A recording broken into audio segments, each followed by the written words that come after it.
L-istess żbalji tal-COVID-19 li saru s-sena l-oħra qed jiġu ripetuti. Hekk intqal fi stqarrija ibsa maħruġa l-ġimgħa mill-Assoċjazzjoni tat-Tobba il-MAM. It-tobba fakru li l-herd immunity ta' 70% twaqqaf epidemija biss jekk ma jkunx hemm żerrija kontinwa massiva tal-virus barra minn xtutna. Il-MAM kienet insistiet mal-MHRA u mal-awtoritajiet tat-turiżmu biex jippromuovu turiżmu sikur permezz ta' ftuħ biss għall-individwi mlaqma li jkunu meħtieġa li jagħmlu swab test ukoll u jipprojbixxu dawk l-attivitajiet li attiraw persuni li ma jimxux ma' miżuri preventivi u ta' distanzjament soċjali. It-tobba wissew li b'50 każ kuljum u rata ta' każijiet li qed tirdoppja kuljum, Malta dalwaqt tkun fuq il-listi l-ħomor tal-Unjoni Ewropea b'riżultat li jerġa' l darb'oħra jonqos it-turiżmu drastikament.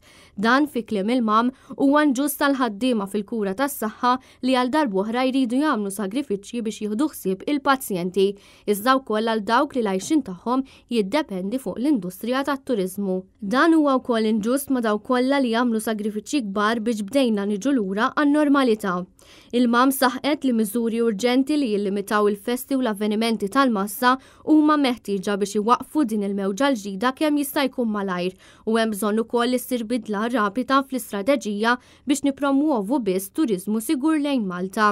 Il-MAM tħeġġeġ ukoll bil-qawwa li dawk kollha li ma tlaqmux sabiex jagħmlu dan malajr kemm jista' jkun għaliex malli l-COVID-19 jinfirex mit-turisti għat 80,000 resident Malti mhux imlaqqam, is-sistema tal-kura tas-saħħa terġa' titpoġġa taħt pressjoni kbira.